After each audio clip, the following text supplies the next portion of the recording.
Mafias forced marriage के episode 2 की शुरुआत करते हैं। खैर मुझे क्या करना है, मैं तो उससे बस मिल के ये शादी को किसी भी तरह तोड़ दूंगा। वहीं दूसरी तरफ जंगकुक जैसे ही कॉल कटता है उनके चेहरे पे एक अलग सी स्माइल होती है। ओ तेयोंग, तुमने काफ़ी ज़्यादा देर कर दी मुझे कांटेक्ट करने में।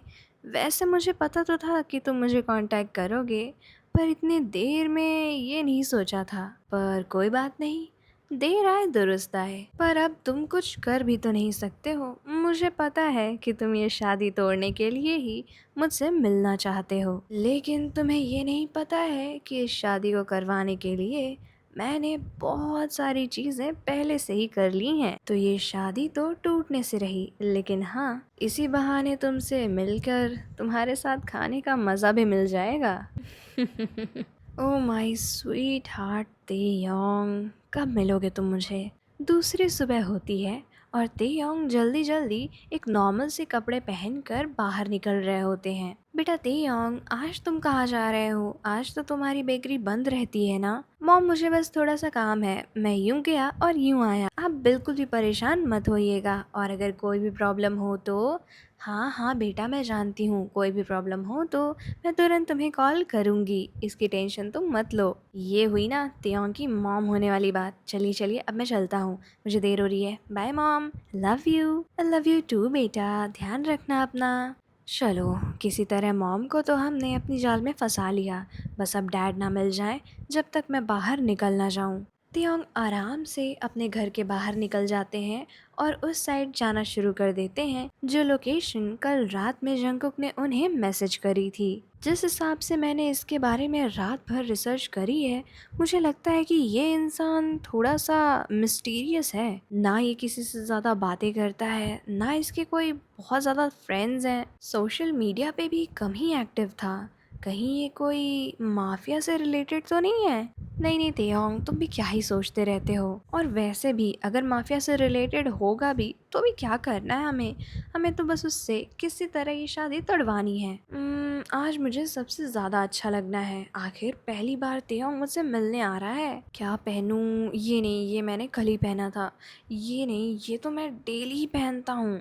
ये नहीं, ये मुझे थोड़ा सा कम अच्छा लग रहा है। ये नहीं, इसका कलर तो बहुत ज़्यादा डार्क है। ऐसा बोलते हुए जंगकुक अपनी पूरी वार्डरोब बाहर निकाल के रख चुके थे। ऐसा लग रहा था कि ये उनकी कोई पहली डेट हो।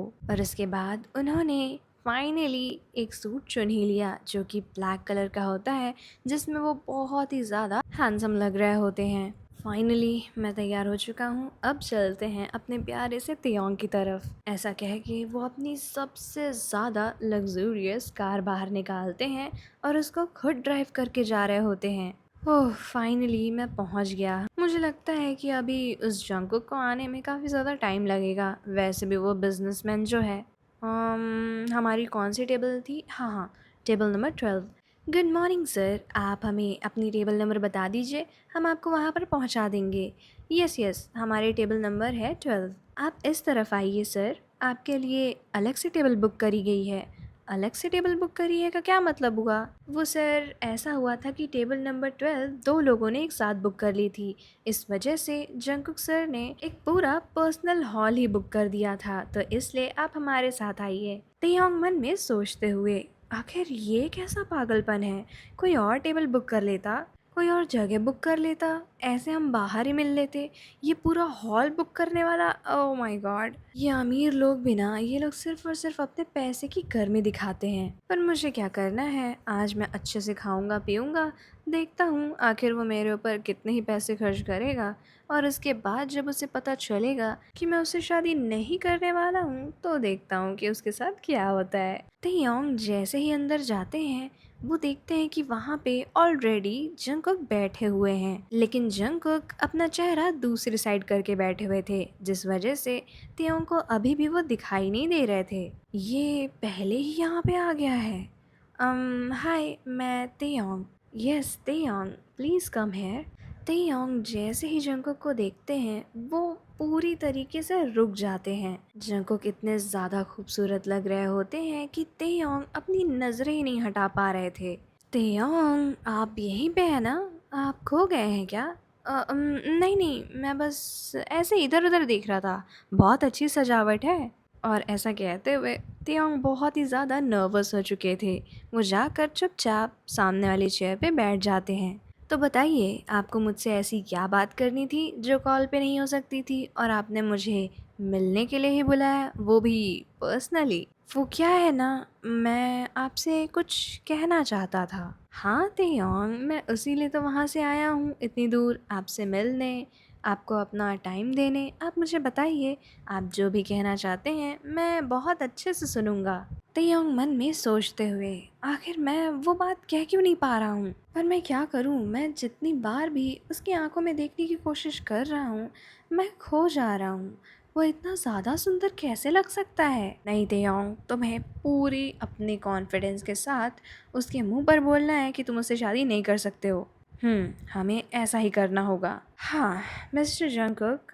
हाँ तेयोंग, मैं सुन रहा हूँ। मैं आपसे ये कहना चाह रहा था कि मैं आपसे शादी नहीं कर सकता। इंटरेस्टिंग। ये आपको इंटरेस्टिंग लग रहा है? ऑफ कोर्स तेयोंग, ये मुझे इंटरेस्टिंग ही तो लग रहा है। आज तक किसी की हिम्मत हुई नहीं है ना मुझे ना बोलने की, तो तुम पहले इंसान हो जो मुझे ना कह रहा है, तो इंटरेस्टिंग तो होगा ही। वैसे मैं तो मान जाऊँ तुमसे ना शादी करने के लिए, लेकिन तुम अपने डैड को कैसे मनाओगे, क्योंकि उन्होंने तो मेरे साथ कॉन्ट्रैक्ट साइन कर लिया है। कॉन्ट्रैक्ट? कैसा कॉन्ट्रैक्ट? वो क्या है ना तेयोंग, तुम्हारे डैड ही मेरे पास आए थे ये कहते हुए कि उन्हें मुझ में काफ़ी ज़्यादा इंटरेस्ट है और वो तुम्हारी शादी मुझसे करवाना चाहते हैं। और मैंने उनसे ये भी पूछा था कि आपका बेटा क्या तैयार है, तो उन्होंने ऐसा कहा कि अगर आपको मेरी बातों पे भरोसा नहीं है तो मैं आपके लिए कॉन्ट्रैक्ट साइन करूँगा कि मेरा बेटा सिर्फ़ और सिर्फ आपसे ही शादी करेगा। और उन्होंने साइन किया है वो कॉन्ट्रैक्ट। अगर आप चाहें तेयोंग, तो मैं उसे दिखा सकता हूँ आपको। क्या इसका मतलब ये कि मेरे पिता ने सचमुच मुझे एक सामान ही समझा है? उन्होंने ऐसा कॉन्ट्रैक्ट साइन किया, वो ऐसा कैसे कर सकते हैं? फिर भी क्या आप प्लीज़ इस शादी से इनकार कर देंगे? मैं अभी शादी नहीं करना चाहता हूँ। मेरी बेकरी है, मेरी पूरी लाइफ पड़ी हुई है। आप प्लीज़ मेरे ऊपर बस ये फ़ेवर कर दीजिए कि मेरे डैड को जाकर बोल दीजिए कि आपको ये शादी नहीं करनी है। लेकिन अगर मैं तुम्हारी हेल्प करूँ तो मुझे क्या मिलेगा? अब मेरे पास तो आपको देने के लिए कुछ भी नहीं है, पर आप प्लीज़, मैं आपसे बहुत ज़्यादा रिक्वेस्ट करता हूँ कि मुझ पे ये एहसान कर दीजिए। जंगकुक अपनी चेयर से उठते हैं। मैं आपके ऊपर ये फेवर कर तो दूं, लेकिन क्या आपने कभी सोचा है कि आपके डैड ने मेरे साथ कॉन्ट्रैक्ट किया है कि जब भी शादी होगी मेरे साथ ही होगी। और अगर मान भी लीजिए मैंने वो कॉन्ट्रैक्ट हटा दिया, तो क्या गारंटी है कि आपके डैड आपकी शादी कहीं और नहीं करवाएंगे? मेरे पास इसका एक सल्यूशन है। क्या सल्यूशन है? क्या उस सल्यूशन से मैं इस शादी से बच जाऊंगा? मैं ऐसा तो नहीं कह सकता कि बच जाएंगे, लेकिन आप एक काम कर सकते हैं कि आप मेरे साथ ही कॉन्ट्रैक्ट कर लें। आपके साथ कॉन्ट्रैक्ट? कैसा कॉन्ट्रैक्ट? जिसमें ये लिखा हो कि मैं आपकी बेकरी में हेल्प करूंगा हर तरह से, और इसके बदले में आपको बस मेरा हस्बैंड होने का एक तरह से नाटक करना होगा। इससे दो चीज़ें होंगी। पहली, आप एकदम इंडिपेंडेंट हो जाएंगे, और दूसरी, आप अपने डैड से भी छुटकारा पा सकेंगे। और रही बात मेरी, तो मेरे साथ तो आपका कॉन्ट्रैक्ट ही रहेगा कि आपको सिर्फ और सिर्फ मेरा हस्बैंड होने का नाटक करना होगा। तो मेरे हिसाब से ये सल्यूशन हम दोनों के लिए ही अच्छा होगा। तेयोंग मन में सोचते हुए, आखिर ये कैसी चीज़ है, अभी मुझे एक चीज़ से निकलने के लिए एक और चीज़ में घुसना पड़ेगा। और ये डैड को ऐसा कॉन्ट्रैक्ट साइन करना ही क्यों था? जल्दी करिए, मुझे काफ़ी देर हो रही है। और अगर आपको ये चीज़ मंजूर नहीं है, तो आप अपने डैड से बात करके देखिए ना कि क्या वो आपकी शादी टूटने देंगे। मुझे तो नहीं लगता है कि वो अब इस फैसले से पीछे हटेंगे। ठीक है, मैं इस कॉन्ट्रैक्ट के लिए रेडी हूँ, लेकिन इसके साथ साथ मेरी भी कुछ शर्तें होंगी। कैसी शर्तें? मैं आपको कल मिलके वो शर्तें बताऊंगा, लेकिन उससे पहले आपको मुझे ये प्रॉमिस करना होगा कि आप उन सारी शर्तों को मानेंगे। ठीक है, अब जब मैं कॉन्ट्रैक्ट साइन करवा रहा हूँ, तो कुछ शर्तें तो मान ही लूँगा। ठीक है, तो हम कल मिलते हैं और इसके बाद हम कॉन्ट्रैक्ट की सारी चीज़ें कर लेंगे। ऐसा कहते हुए जंगकुक और तेयोंग अपने अपने रास्ते की तरफ निकल पड़ते हैं।